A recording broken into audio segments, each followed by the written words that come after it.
રાજ્યમાં ચાંદીપુરા વાયરસના કેસોની સંખ્યામાં ઉત્તરોત્તર વધારો જોવા મળી રહ્યો છે। કુલ શંકાસ્પદ કેસોની સંખ્યા 63 પર પહોંચી છે, જ્યારે પોઝિટિવ કેસોની સંખ્યા 12 નોંધાઈ છે। ચાંદીપુરાને પગલે 8 બાળ દર્દીઓએ જીવ ગુમાવ્યા છે। ચાંદીપુરા વાયરસના નિયંત્રણ સંદર્ભે આરોગ્ય મંત્રીની અધ્યક્ષતામાં સમીક્ષા બેઠક યોજાઈ હતી। બેઠકમાં આરોગ્ય વિભાગના વરિષ્ઠ અધિકારીઓ હાજર રહ્યા હતા। આરોગ્ય મંત્રીએ અસરગ્રસ્ત વિસ્તારોમાં સર્વેલન્સ, ટેસ્ટિંગ અને નિયંત્રણની કામગીરી વધુ મજબૂત કરવા સૂચના આપી હતી। સાથે જ રોગના લક્ષણો વિશે જનજાગૃતિ લાવવા પર ભાર મૂક્યો હતો।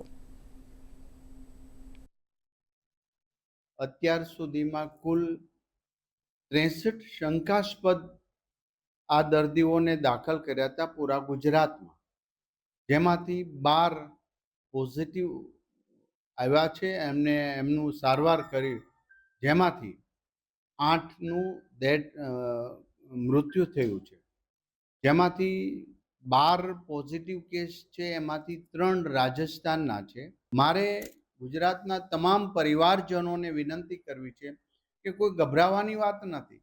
આ કોઈ સાચે રહેવાથી કે એમની જોડે રહેવાથી કે ચેપી રોગ હોય એવું પણ નથી। માત્ર માખી કરડે, જે સેન્ટ ફ્લાય નામની માખી આવે અને એ બાળકને કરડી હોય તો એમાં એ વાયરસનું વહન થતું હોય છે ને એમને આ રોગ થતો હોય છે।